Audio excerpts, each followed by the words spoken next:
हाँ, तो देखो ये 30 गुणा 10/10 बराबर हो गया 30/10। इसी प्रकार ये 4 दे रखा है ना दूसरी संख्या, इस 4 को क्या गुणा करेंगे, ऊपर नीचे 10 से गुणा कर सकते हैं ना, 10/10 से। 10 से 10 कट गया तो ऊपर वाली संख्या वापस आ जाएगी, ठीक है। तो इसे हो गया 40/10। अब 30/10 और 40/10 के बीच में कितनी संख्याएँ हैं, ठीक है। 30/10 यहाँ पर आप लिख सकते हो 31/10, इधर लिख सकते हो 32/10, इधर लिख दो 33/10, ये अपरिमेय संख्या है, ठीक है। उसके बाद 34/10, आगे आ जाएगा 35/10 और 36/10, यहाँ आ जाएगा 37/10, 38/10 और 39/10। लेकिन अपने को सिर्फ 6 ही बतानी है और मैंने इसके अंदर 9 ज्ञात कर दी। इसी प्रकार इसके ऊपर नीचे 100 से गुणा करेंगे तो बीच में 99 संख्या आ जाएगी, ठीक है। 300/100, 400/100, तो वो भी परिमेय संख्या ही होती है। तो अब यहाँ पर प्रश्न को हल करते हुए लिखेंगे संख्या 3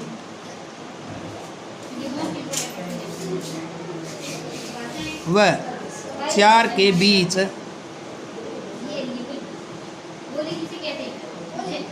सपरिमेय संख्याएं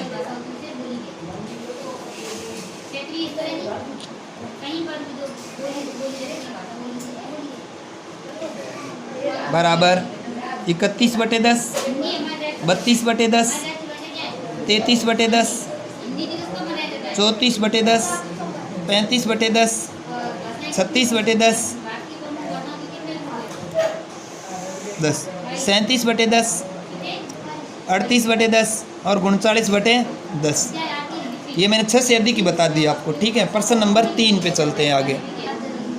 हाँ, प्रश्न नंबर 3 क्या कह रहा है, 3/5 और 4/5 के बीच 5 परिमेय संख्या ज्ञात कर लो। कितनी बतानी है, 5 परिमेय संख्या बतानी है ना।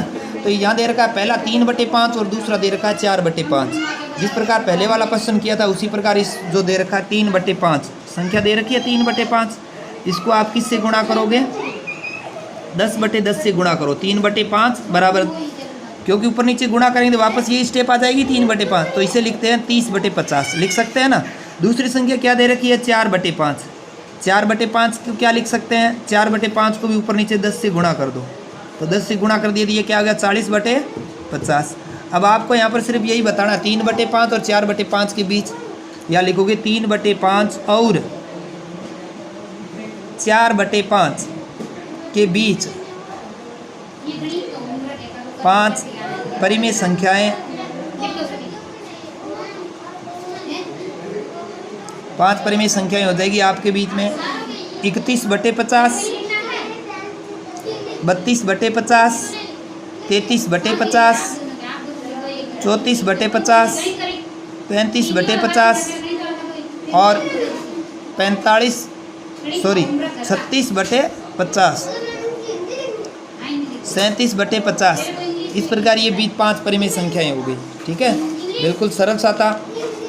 आगे प्रश्न नंबर 4 पे चलते हैं। हाँ, प्रश्न नंबर 4 कह रहा है नीचे दिए गए कथन सत्य है या असत्य, कारण के साथ उत्तर दीजिए। प्रश्न नंबर 1 दे रखा प्रत्येक प्राकृत संख्या एक पूर्ण संख्या होती है, तो यहाँ पे लिखोगे प्रत्येक प्राकृत संख्या होती है वो एक पूर्ण संख्या होती है, तो यहाँ लिखोगे हाँ प्रत्येक प्राकृत संख्या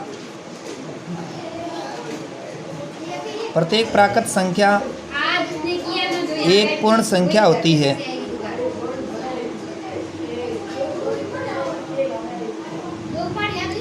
क्योंकि जो प्राकृत संख्या होती है वो कहाँ से शुरू होती है, क्योंकि प्राकृत संख्याएं 1 से शुरू होकर अनंत तक चलती है, अनंत तक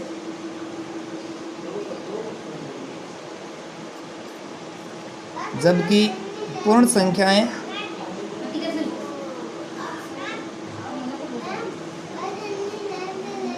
0 से शुरू होकर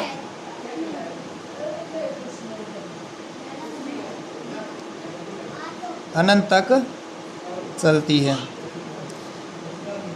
क्योंकि नेचुरल नंबर n होता है, n बराबर 1 2 3 4 डैश डैश करके अनंत तक चलती है, और प्राकृत पूर्ण संख्याएं होती है वो 0 से शुरू होकर अनंत तक चलती है। n प्राकृत संख्या है और ये पूर्ण संख्या है। प्रश्न नंबर इसका सेकंड टॉपिक है प्रत्येक पूर्णांक एक पूर्ण संख्या होती है। अब देखो पूर्णांक संख्या कौन कौन सी होती है। पूर्णांक संख्या को i से निरूपित करते हैं। किससे निरूपित करते हैं? i से। 0, -1, -2, -3 डैश डैश डैश दोनों तरफ चलती है ये, यानी कि धनात्मक भी होती है और ऋणात्मक भी होती है पूर्णांक संख्या। ठीक है, धनात्मक और ऋणात्मक दोनों संख्याएं होती है। और पूर्ण संख्या होती है, पूर्ण संख्या होती है वो कौन कौन सी होती है? 0 से शुरू होकर के अनंत तक चलती है। अब इसने ये कह रहा है कि प्रत्येक पूर्णांक एक पूर्ण संख्या होती है, यानी कि ये जो सारी की सारी पूर्णांक संख्याएं दे रखी है ना, ये सारी इसके अंदर आती है क्या? प्रत्येक पूर्णांक पूर्ण होती है, ये बात ये कह रहा है। प्रत्येक पूर्णांक है वो सारी पूर्ण नहीं होती, क्योंकि सभी पूर्णांक है। ये -2 है, इसके अंदर आ रहा है क्या? नहीं आ रहा ना, तो ये कहेंगे यानी कि सभी पूर्णांक संख्याएं हैं वो पूर्ण संख्या नहीं होती, जबकि पूर्ण होती है वो सभी होती है पूर्णांक, वो कह सकते हैं। लेकिन सभी पूर्णांक संख्याएं पूर्ण संख्या नहीं होती।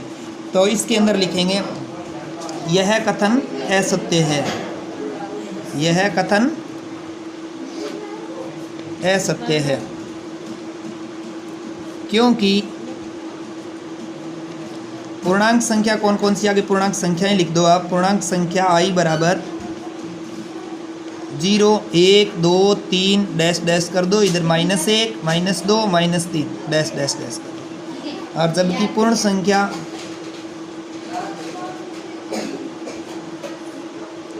पूर्ण संख्याएं होती है W से निरूपित करते हैं। ये 0 से शुरू होती है, 1, 2, 3, 4 डैश डैश डैश। 3 नंबर ये कह रहा है, 3 नंबर क्या प्रत्येक परिमेय संख्या एक पूर्ण संख्या होती है? अब परिमेय संख्या कौन कौन सी होती है? सबसे पहले परिमेय संख्या वो होती है जिसे P/Q के रूप में लिख सकते हैं, अर्थात संपूर्ण गिनती। संपूर्ण गिनती होगी, बट्टे वाली सारी संख्या होगी, 10/3, 5/7, 8/18/4 ये। अब ये कह रहा है कि परिमेय संख्या पूर्ण संख्या होती है कि नहीं होती? अब पूर्ण संख्या कितने कौन कौन सी होती है? पूर्ण संख्या को W से निरूपित करते हैं। पूर्ण का मतलब संख्याएं पूरी होती है, बटा के अंदर नहीं होती है। ठीक है, 0, 1, 2, 3, 4 ये पूर्ण नहीं है, जबकि ये पूर्ण संख्या है। ठीक है, ये बटे वाली संख्या इसके अंदर आती है? नहीं आती ना, तो ये क्या आ जाएगा? प्रत्येक परिमेय संख्या होती है वह पूर्ण संख्या नहीं होती, जबकि पूर्ण सभी पूर्ण संख्याएं होती है वो परिमेय संख्या के अंदर आती है। सभी पूर्ण संख्या किस में आती है? परिमेय संख्या। जबकि सभी परिमेय संख्या है वो पूर्ण संख्या में नहीं आती। तो इसके लिए लिखोगे यह कथन असत्य है, यह कथन असत्य है, क्योंकि सभी पूर्ण संख्याएं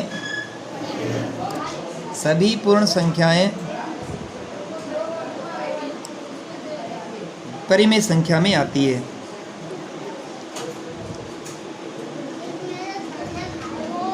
परिमेय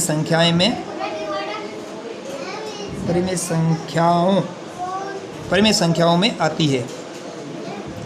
तो इसी के साथ प्रश्नावली 1.1 समाप्त हो गया है। ठीक है, अगर हमारा वीडियो पसंद आया है तो लाइक और शेयर ज़रूर करें, सब्सक्राइब भी करें।